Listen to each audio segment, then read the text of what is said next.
Amigos, dando continuidade à nossa série A Nova Lei de Abuso de Autoridade na Prática, no vídeo de hoje, segundo episódio, nós já vamos adentrar aos crimes em espécie. Hoje, pessoal, separei para conversar com vocês sobre o artigo 9º da Lei de Abuso de Autoridade. O que diz o artigo 9 da lei? Ele diz: decretar medida de privação de liberdade em manifesta desconformidade com as hipóteses legais. Primeira informação: qual que é o sujeito ativo do crime? O verbo decretar está direcionado aos juízes, que são os únicos que podem decretar prisão no Brasil. O delegado, pessoal, não decreta prisão, ele representa pela prisão temporária. O delegado representa pela prisão preventiva, mas quem bate o martelo é o juiz.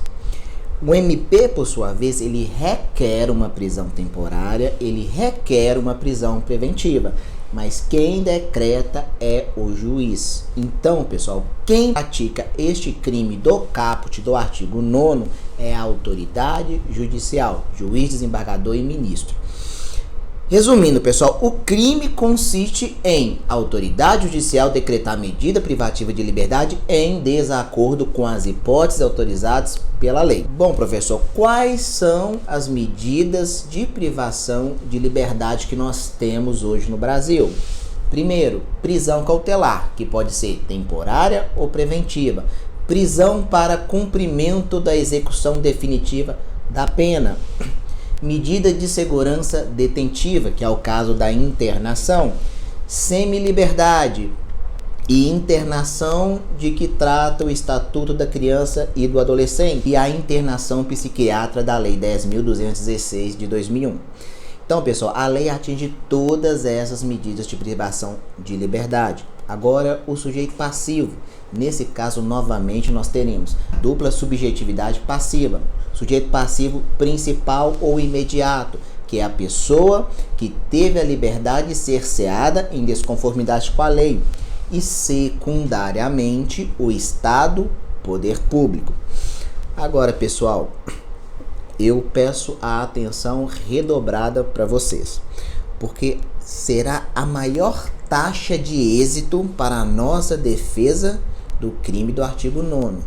É no elemento subjetivo específicos que vamos atacar, o dolo específico. Vale lembrar que além do dolo direto, deve ser acrescido do elemento subjetivo especial, porque sem ele, pessoal, não há crime. Somente será crime se o agente público cometer o abuso com a finalidade específica de, primeiro, prejudicar outrem, segundo, beneficiar a si mesmo ou a terceiro, mero capricho, quarto, satisfação pessoal. Isso tem que ser comprovado de plano nos autos, caso contrário, o MP não tem base para denunciar o seu cliente. Próximo passo é saber sobre a consumação do crime. O crime se consuma, pessoal, com a mera decretação, ou seja, com a prolação da decisão determinando a medida de privação de liberdade, ainda que ela não se efetive no mundo real. Então, trata-se, portanto, de crime formal. Ele não depende da produção de resultado naturalístico. Crime de consumação antecipada. Exemplo: um juiz decreta a prisão do agente, mesmo sendo manifestamente descabida. Mas antes que a providência seja cumprida, o indivíduo consegue, no tribunal, uma ordem de HC, cassando a decisão de primeira instância. Mesmo sem a prisão do agente, neste caso, o crime já está consumado. Agora vamos continuar analisando o artigo 9º, agora em seu parágrafo único. O que diz o parágrafo único? Ele diz: incorre na mesma pena do caput a autoridade judiciária que, dentro do prazo razoável, deixar de... Pessoal, os incisos 1 e 2 que ele tem o objetivo? Ele tem o objetivo principal de punir o magistrado que, dentro de prazo razoável, deixar de dar cumprimento adequado ao artigo 310 do CPP. Antes de qualquer coisa, da leitura desse dispositivo, qual que é o prazo razoável, não é verdade? Qual que é o critério objetivo certo e determinado que iremos utilizar para aferir se o prazo é razoável ou não? Pessoal, não podemos esquecer que se trata de um crime, é direito penal. Então, o princípio da taxatividade é muito caro para nós. A lei penal, ela deve ser taxativa. Ela deve ser certa, precisa, completa, delimitando expressamente a conduta incriminadora. Com base no princípio da taxatividade, é vedada a criação de tipos que contenham conceitos vagos, imprecisos. Volto a questionar. Qual que é o prazo razoável? 24 horas para quem está preso? 5 dias? 2 semanas? 1 mês? A lei não fala qual que é o critério a ser utilizado, qual que é o prazo razoável, porque é um conceito jurídico indeterminado, vago, impreciso, com alto grau de subjetivismo.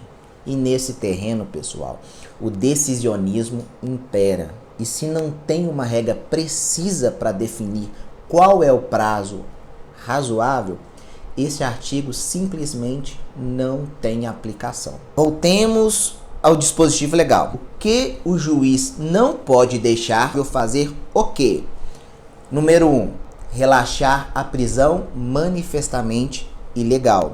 2, substituir a prisão preventiva por medida cautelar diversa ou conceder a liberdade provisória quando manifestamente cabível. 3. Deferir liminar ou ordem de habeas corpus quando manifestamente cabível. Vamos lá. O inciso 1º do parágrafo único, ele diz: prisão ilegal deve ser relaxada pela autoridade judiciária competente. É o caso, por exemplo, em que o juiz recebe o APFD, auto de prisão em flagrante delito, e constata que o indivíduo foi preso por conta de um fato atípico, ou percebe que não havia uma situação de flagrância. Nessas hipóteses, pessoal, cabe o juiz relaxar a prisão do indivíduo, colocando-o em liberdade, salvo se houver aí algum outro motivo. Quais são as providências que o juiz deverá adotar diante de uma prisão em flagrante? O juiz deve relaxar a prisão ilegal, converter a prisão em flagrante em prisão preventiva quando estiverem presentes os requisitos do artigo 312 e 313 e se revelarem inadequadas ou insuficientes as medidas cautelares diversas da prisão. E terceiro, conceder a liberdade provisória com ou sem fiança. Agora, já no tocante ao inciso 2º do parágrafo único do artigo 9º, que é aqui que nós estamos, precisamos fazer o estudo dividido em 2 momentos. Primeiro momento, se o juiz deixar de substituir a prisão preventiva por medida cautelar diversa. Lembrando que a prisão preventiva é uma espécie de prisão cautelar, decretada na fase das investigações ou durante a ação penal, desde que presente os pressupostos e requisitos previstos no artigo 312 e 313 do CPP. Galera, a prisão preventiva é uma medida extrema e somente deve ser decretada ou mantida se não couber nenhuma outra medida cautelar. Somente será determinada a prisão quando não for cabível a substituição por outra medida cautelar. Artigo 282, parágrafo 6º do CPP. Segundo momento, deixar de conceder a liberdade provisória quando manifestamente cabível. Pessoal, a liberdade provisória é uma medida de contracautela concedida pela autoridade judicial que, ao receber o APF, constata que a prisão efetuada foi efetivamente legal, mas que não há motivos para se decretar a prisão preventiva, razão pela qual o flagranteado deverá ser solto, com ou sem fiança, com ou sem a imposição de medidas cautelares diversas. É uma confusão da prática, pessoal. A liberdade provisória, ela é relacionada com a prisão em flagrante, não sendo medida adequada para o caso de ter sido decretada a prisão preventiva. Vamos ter em mente, pessoal, um quadro. Se a prisão ela é ilegal, vamos pedir relaxamento de prisão. Se ela for legal, temos a possibilidade de o quê? Liberdade provisória e revogação de prisão preventiva. A liberdade provisória, ela tem lugar no lapso temporal entre a comunicação da prisão em flagrante e o momento da decisão do juiz sobre o artigo 310 do CPP. Atualmente, pessoal, em regra, é efetivado na audiência de custódia esse momento, porque após a decisão que converteu a prisão em flagrante em preventiva, esqueça a liberdade provisória, já passou esse momento, pois é uma medida de contracautela, pessoal. Ela busca influenciar o provimento judicial no sentido de não se converta a prisão em flagrante em prisão preventiva. Se já converteu, meus amigos e amigas, é só revogação de preventiva, quando desapareceram os motivos que ensejaram a decretação da prisão preventiva.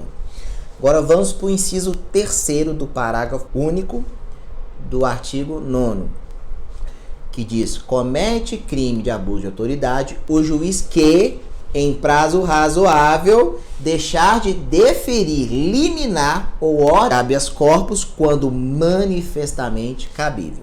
Pessoal, esse inciso é extremamente amplo. Não se limita aos casos de prisão em flagrante. Na verdade, não se restringe nem mesmo aos casos de prisão. Por quê? Porque o habeas corpus, no nosso ordenamento jurídico, ele apresenta uma feição bastante ampla. Por quê? Ele é cabível, pessoal, mesmo quando o paciente não está preso, HC preventivo, e mesmo quando o ato impugnado não implicar em risco imediato de prisão. Assim, pessoal, o inciso 3º do parágrafo único do artigo 9º, ele pune, em suma, a demora no julgamento de habeas corpus. Agora vamos com uma crítica, pessoal. Qual que é a crítica? A prisão preventiva, decretada sem a observância do artigo 313, parágrafo 1º, fica muito claro que ela não demanda interpretação. Se o réu é primário e a pena em abstrato não ultrapassa os 4 anos, é proibido prender. É proibido prender. Aí vem o juiz e decreta a prisão. Abuso de autoridade, dolo direto, desde que tenha feito com um dos dolos específicos mencionados. Ah, o juiz fez proteger a sociedade, já está fora, não é crime. Então, pessoal, carece de aplicabilidade prática dentro da nossa realidade da prática penal. A construção da lei com conceitos jurídicos abertos, imprecisos, indeterminados, levaram à efetividade da lei para o plano do subjetivo, e no plano subjetivo é de quase impossível constatação. Então, além de ilegalidade patente, eu preciso de um dolo específico. Então, pessoal, basicamente é isso que eu tinha preparado para a nossa conversa de hoje, e no próximo episódio nós vamos discutir em profundidade o crime previsto no artigo 10, tá? Que é da condução coercitiva.